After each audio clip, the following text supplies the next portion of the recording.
باہر کی نسبت بہتر بھی ہے اور گنجائش بھی ہے. تو اس لیے جو مومنین یہاں پر تشریف فرما ہے اور درمیان میں جہاں جہاں جگہ ہے اس کو ذرا بھریے تاکہ پیچھے موجود ان عزاداران سید الشہداء کو اندر آ کر بیٹھنے کا موقع مل سکے.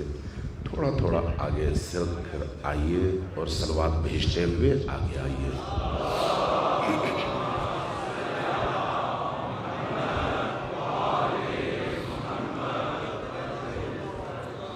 ایک دفعہ پھر صلوات بھیجیے ور محمد و آل محمد.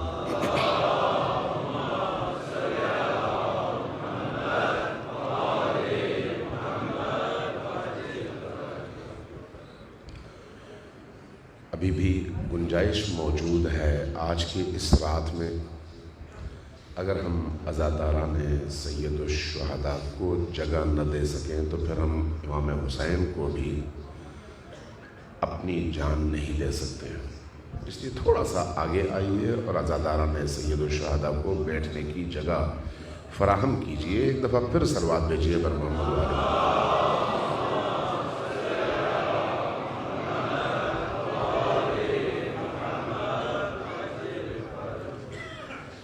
اعوذ باللہ من الشیطان اللعین الرجیم. بسم اللہ الرحمن الرحیم.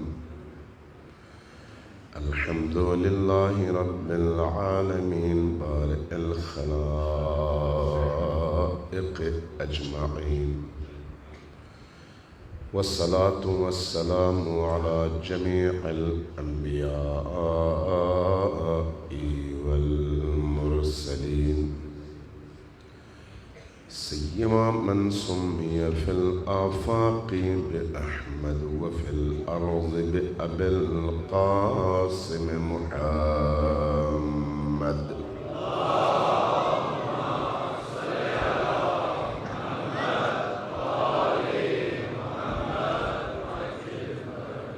ایک دفعہ پھر صلوات بھیجیے بر محمد و آل محمد.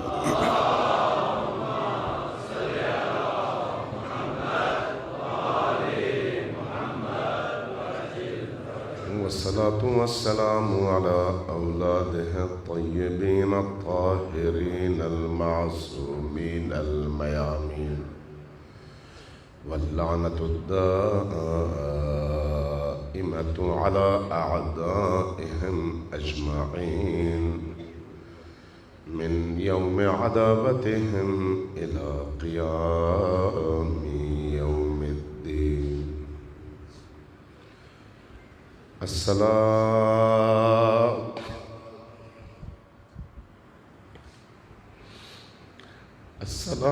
على الحسين.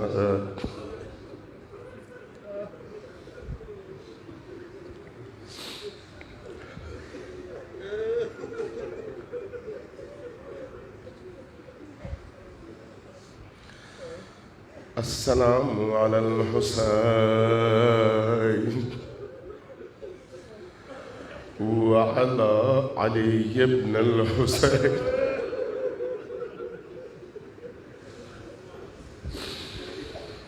وعلى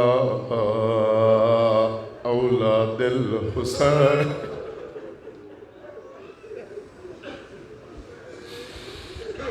وعلى أصحاب الحسين.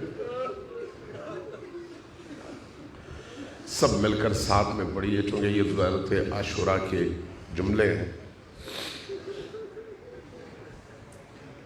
وہ جملے ہیں جو آج کی رات ہی کے لیے ہیں. اس وقت مصائب کے لیے جملوں کی ضرورت نہیں ہے. خود یہاں پر بیٹھنا اور سوچنا خود بخود انسان کو تڑپا دیتا ہے اور انسان بلک بلک کر رونا شروع کر دیتا ہے. سب مل کر پڑھتے ہیں. السلام علی الحسین وعلی علی بن الحسین وعلی اصحاب الحسین وعلى السلام على الحسين وعلى علي بن الحسين وعلى أولاد الحسين وعلى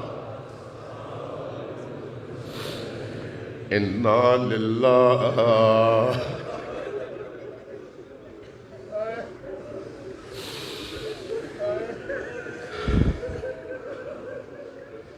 إنا لله وإنا إليه راجعون. حسین کا گلشن لٹ چکا ہے.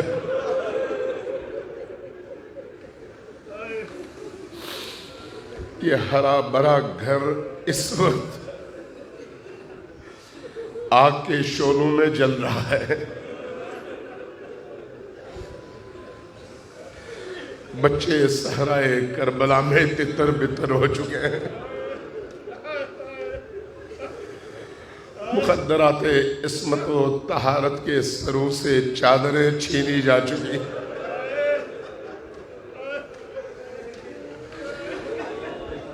اسی لیے یہ غریبوں کی شام ہے. یہ لٹے پٹے نبی زادیوں کی شام. اس اجڑے ہوئے گلستان کا منظر ہی بڑا عجیب ہے.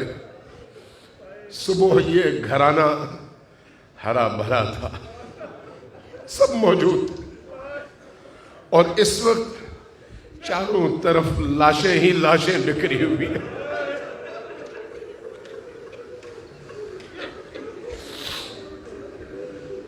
حسین ابن علی جب سب شہید ہو گئے تو ایک دفعہ میدان میں آتے ہیں. روایت غالباً سید ابن طاؤس نے بیان کیا. فرماتے ہیں ایک دفعہ تمام ان لاشوں کو مخاطب کر کے فرمایا, یا عباس کہاں ہو؟ میرے بیٹے علی اکبر تم کہاں لیٹے ہوئے ہو؟ میرے بیٹے شہزادہ قاسم تم کہاں ہو؟ میرے حبیب ابن مظاہر کہاں ہو؟ حسین اکیلا ہے. ایک ایک کر کے اپنے سارے ساتھیوں کا نام پکارتے تھے اور ندا دیتے تھے. اس ندا کے بعد جب کہیں سے جواب نہیں آیا تو آپ نے خیمے کا رخ کیا, چونکہ یہ آخری وقت ہے. خیمے کا رخ کیسے کیا؟ خیمے میں تشریف لائے, زینب سلام اللہ علیہا کو بلایا اور اپنی امانتیں ان کے سپرد کی, اور اس کے بعد ایک کام کیا, سید الساجدین کو امامت کی تمام میراث حوالے کی. اور اس کے بعد جب نکلنے لگے تو ایک عجیب کام کیا. آپ نے فرمایا, زینب مجھے ذرا پرانے کپڑے لا کر دو.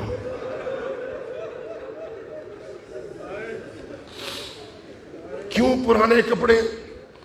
اس لیے کہ یہ دشمن اتنے پست ہیں, اتنے حقیر ہیں کہ مجھے شہادت کے بعد میرے کپڑے تن سے اتار لیں گے. اس لیے ایسے کپڑے پہنوں جن پر ان کی نگاہ پڑے تو ان کے اندر لالچ پیدا نہ ہو اور مجھے برہنہ میدان کربلا میں نہ چھوڑے. پرانا کپڑا. یہاں پر ایک عجیب سبق بھی ہے کہ زینب سلام اللہ علیہا ایک شلوار لے کر آئیں جو ذرا مختصر تھی, گھٹنے سے نیچے وہ شلوار پوری نہیں تھی. حسین ابن علی نے فرمایا, اس طرح کا لباس پست لوگوں کا لباس ہے, حسین عظیم ہے, حسین کو پورا لباس چاہیے.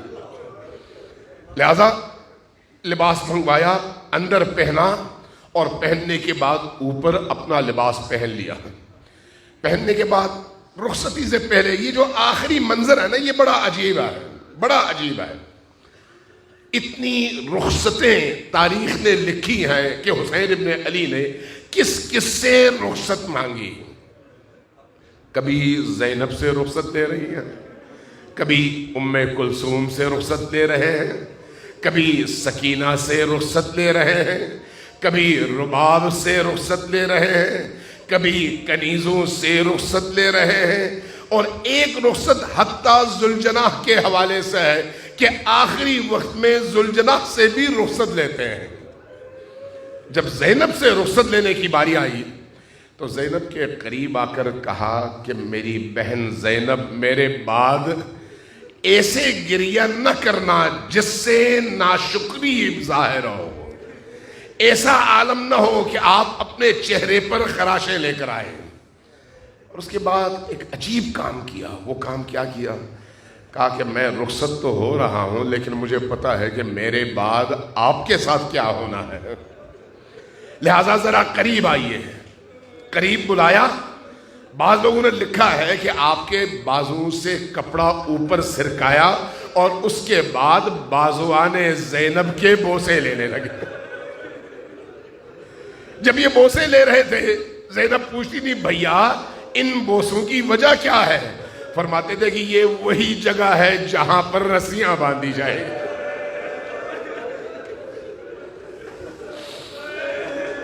زینب سلام اللہ علیہا نے بھی بھائی کو اپنے سینے سے لگایا ہے۔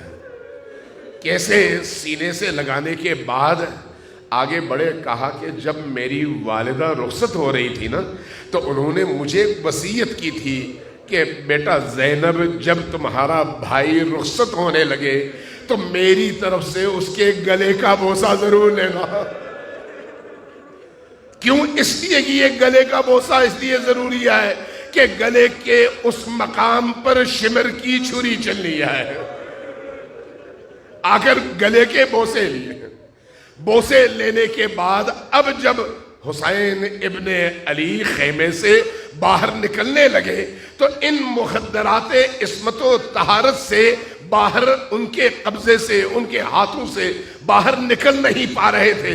کبھی کوئی ہر ایک حسین کا دامن پکڑتی اور کہتی مولا آپ جا رہے ہیں ہمارا کیا ہوگا؟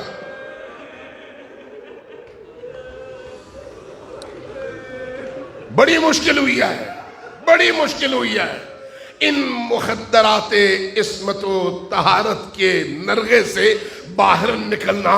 بہت بڑا معرکہ تھا۔ باہر آئے ہیں۔ باہر آنے کے بعد جب گھوڑے پر تشریف فرما ہوئے اور گھوڑے کو میدان کی طرف حرکت دی تو گھوڑا 2-4 قدم تو چلا ہے لیکن اس کے بعد ذوالجناح رک گیا ہے۔ یہ جو ذوالجناح کا رکنا ہے، حسین ابن علی سوچنے لگے ذوالجناح کیوں رکا ہے؟ ذوالجناح کیا تم نے بھی میرا ساتھ چھوڑ دیا ہے؟ تم بھی اب آگے نہیں بڑھ رہے؟ ذوالجناح سر کا اشارہ کرتا ہے اور حسین نیچے دیکھتے ہیں۔ کیا دیکھتے ہیں؟ ننھی سی بچی ہے اور ذوالجناح کی ٹانگیں۔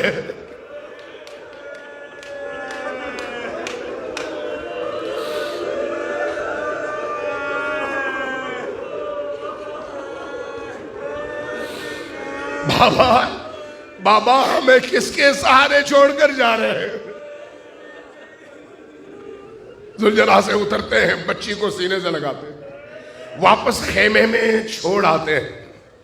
اس کے بعد دوبارہ ذوالجناح پر چڑھتے ہیں۔ اب رخ کرتے ہیں میدان کربلا کا۔ لیکن جب میدان کربلا میں پہنچتے ہیں نا تو تاریخ نے لکھا ہے کہ جہاں یہ شیر علی قدم رکھتا وہاں پر لشکر کی لاشیں گرنی شروع ہو جاتی ہیں۔ جہاں جاتے لشکر 2 حصوں میں تقسیم ہو جاتا اور لاشیں زمین پر گرنے لگتی۔ لیکن حسین ابن علی کی حکمت بڑی عجیب تھی۔ جہاں جہاں جاتے خیمے سے ذرا دور ہو جاتے تو اونچی آواز سے پکارتے لا حول ولا قوت الا باللہ العلی العظیم۔ کیوں پکارتے؟ خیمے والوں کو پتا چلے کہ ابھی حسین زندہ ہے، ابھی حسین زندہ ہے۔ پھر پلٹ کر آتے خیمے کی طرف، پھر دوبارہ نکل جاتے لشکر اشقیاء کی طرف اور ان کو چیرتے، پھر آتے خیمے کی طرف۔ ایک وقت ایسا آیا کہ حسین ابن علی میدان میں کھڑے ہیں اور کوئی ان کے سامنے آنے کی جرأت نہیں کرتا. تھوڑی دیر وہ سوچتے ہیں لشکر والے کہ اب حسین کو کس طرح سے زیر کریں. ان کے پاس کوئی اور رستہ اس کے علاوہ نہیں ہے کہ ایک ایک کرنے کی بجائے اور آنے کی بجائے چاروں طرف سے ایک طرح سے حملہ کیا جائے اور تیروں کی بارش کر دی جائے.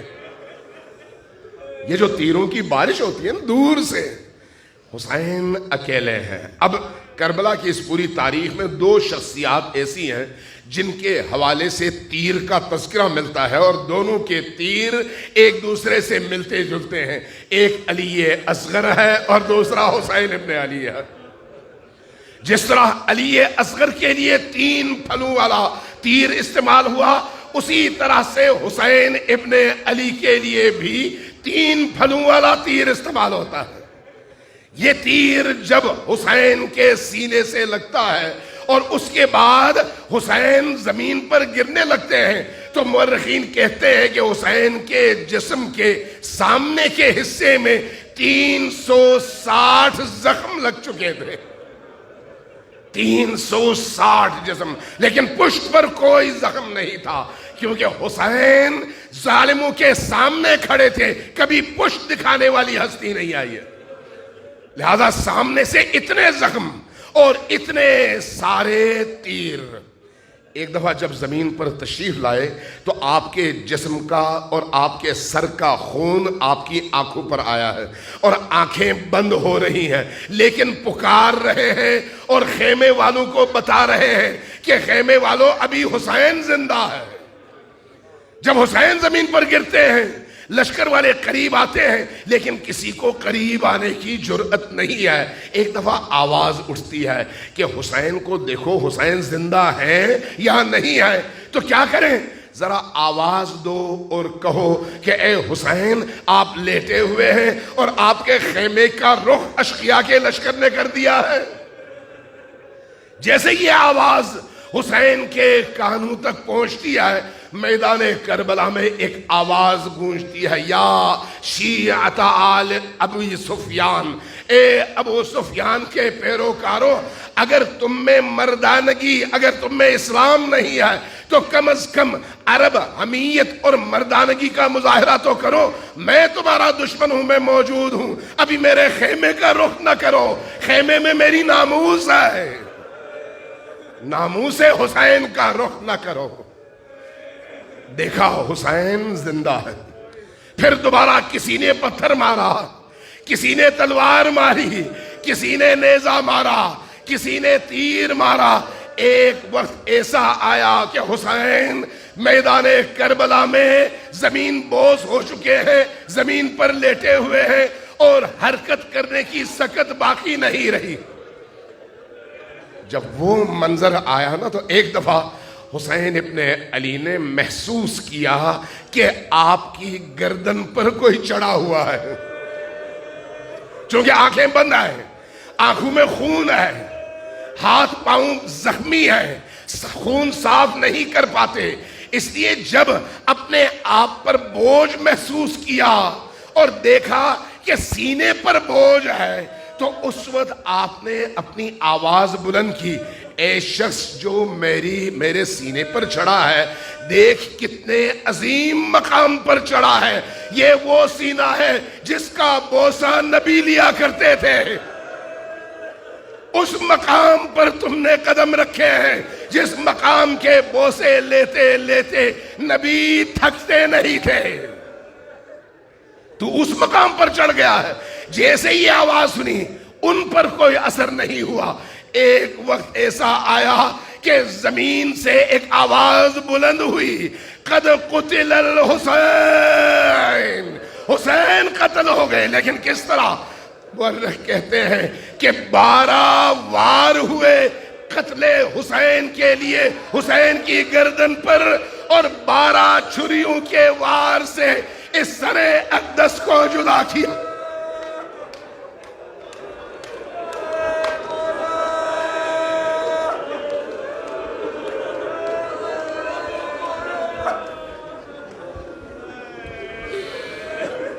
ابھی خیمے تک کیسے خبر پہنچے؟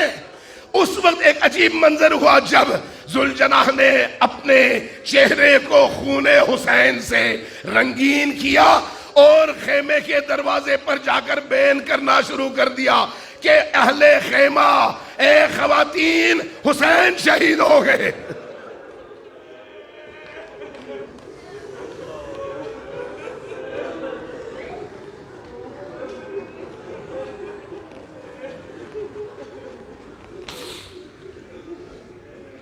آج رات گریے کی رات ہے، گریے کی رات ہے۔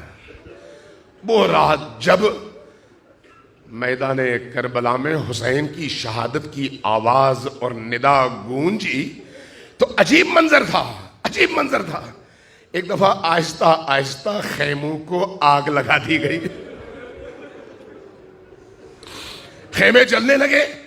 حمید ابن مسلم کہتا ہے کہ میں نے دیکھا کہ ایک ایک کر کے خیمے جل رہے ہیں اور خیمے سے مخدرات عصمت و طہارت گھبرا کر روتے ہوئے باہر نکل رہی ہیں۔ میں نے دیکھا نبی کی بیٹیاں ہیں، سروں پہ چادریں چھن چکی ہیں اور آگ کے خوف کی وجہ سے خیموں سے باہر آ رہی ہیں، اور ان میں ننھے ننھے بچے بھی ہیں۔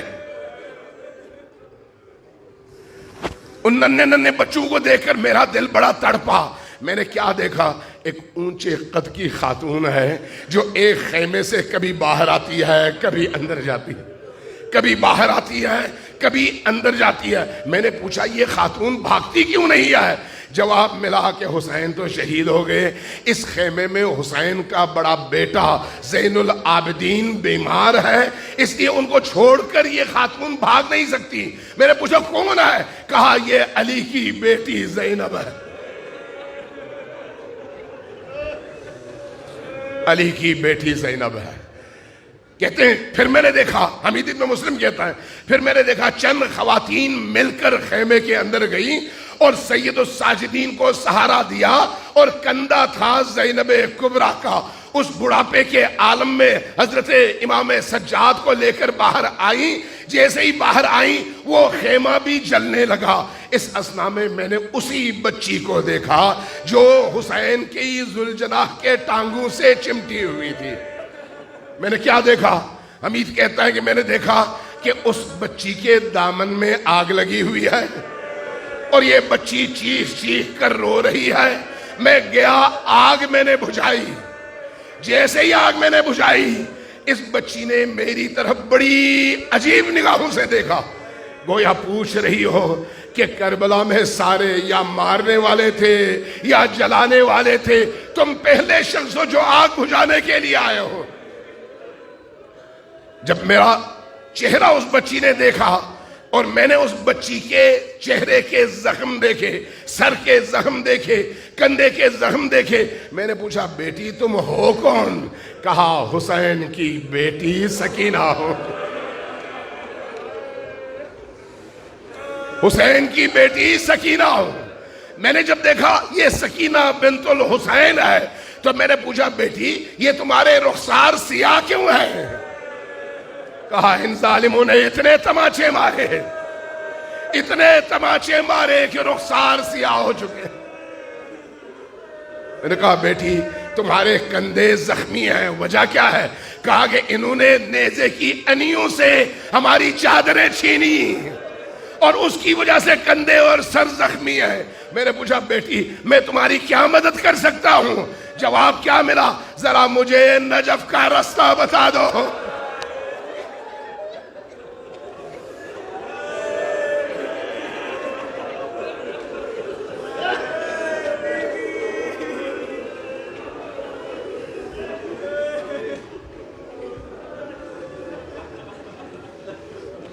سلام سلام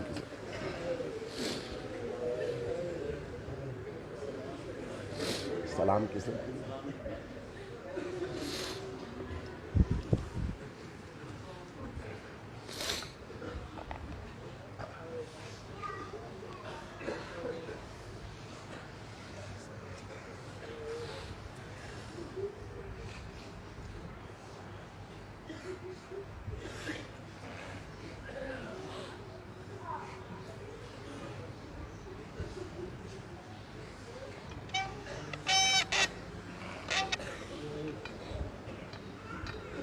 سلام خاک نشینوں پسوگواروں کا، غریب دیتے ہیں پرسا تمہارے پیاروں کا۔ سلام ان پر جنہیں شرم کھائے جاتی ہے، کھلے سروں پر اسیری کی خاک آتی ہے۔ سلام ان پر جو زحمت کش سلاسل ہیں، مصیبتوں میں امامت کی پہلی منزل ہے۔ سلام بھیجتے ہیں اپنی شاہزادی پر کہ جس کو سونپ گئے مرتے وقت گھر سر بر۔ مسافرت نے جسے بے بسی دکھلائی، نثار کر دیے بچے نہ بچ سکا بھائی۔ اسیر ہو کے جسے شامیوں کے نرغے میں حسینیت ہے سکھانا علی کے لہجے میں۔ سکینہ بی بی تمہارے غلام حاضر ہے، بجھے جو پیاس تو اشکوں کے جام حاضر ہے۔ یہ سن یہ حشر یہ صدمے نئے نئے بی بی، کہاں پہ بیٹھی ہو خیمے تو جل چکے بی بی۔ پہاڑ رات بڑی دیر ہے سویرے میں، کہاں ہو شام میں غریبا کے گھپ اندھیرے میں۔ زمین گرم یتیمی کی سختیاں بی بی، وہ سینہ جس پر کہ سوتی تھیں اب کہاں بی بی۔ جناب مادر بے شیر کو بھی سب کا سلام، عجیب وقت ہے کیا دیں تسلیوں کا پیام۔ ابھی کلیجے میں ایک آگ سی لگی ہوگی، ابھی تو گود کی گرمی نہ کم ہوئی ہوگی۔ نہیں اندھیرے میں کچھ سوجھتا کہاں ڈھونڈیں، تمہارا چاند کہاں چھپ گیا کہاں ڈھونڈیں، نہیں لعینوں میں انسان کوئی خدا حافظ، درندے اور یہ بے وارسی خدا حافظ، نہ اس طرح کوئی کھیتی ہری بھری اجڑی، تمہاری مانگ بھی اجڑی ہے گود بھی اجڑی، سلام محسن اسلام خستہ تن لاشو، سلام تم پر شہیدوں کے بے کفن لاشو، سلام تم پر رسول و بطول کے پیارو، سلام مہر شہادت کے گرد سیارو، بچے تو اگلے برس ہم ہیں اور یہ غم پھر ہے، جو چل بسے تو یہ اپنا سلام آخر ہے۔